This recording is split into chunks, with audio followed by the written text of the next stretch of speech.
To the red country and part of the gray country of Oklahoma, the last rains came gently, and they did not cut the scarred earth. The plows crossed and recrossed the rivulet marks.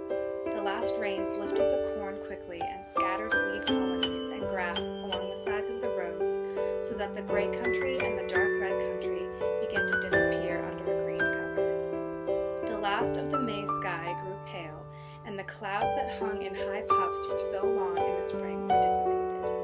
The sun flared down on the growing corn day after day, until a line of brown spread along the edge of the green bayonet.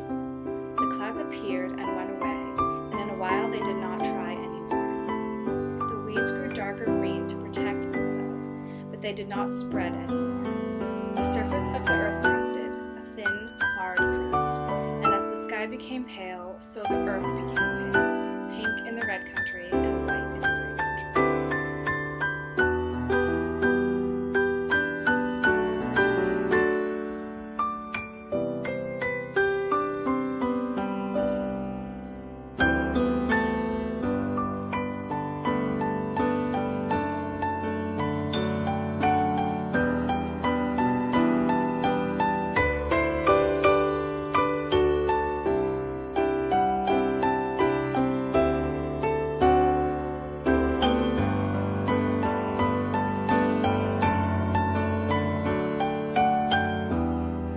I chose this passage initially because of its language. It was incredibly descriptive in these two countries that are dying together, and the sun that eventually starts fading away, and these weeds that stop protecting themselves. To me, that's really important because I'm an imaginer. I tend to favor the things that feed my imagination. All the other books that we read this year hadn't really done much of that, and because Grapes of Wrath was one of the last books that we read, I thought it was going to be the exact same way. But then I read the first passage that stood out to me as beautiful, and for the first time I actually wanted to continue reading the book, and I ended up completely falling in love with it.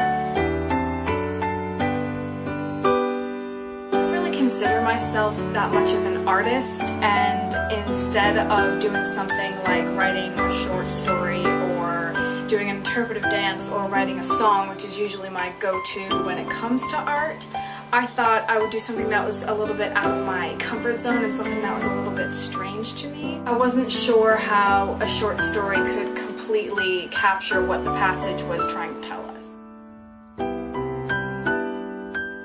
For me, the quote was all about color.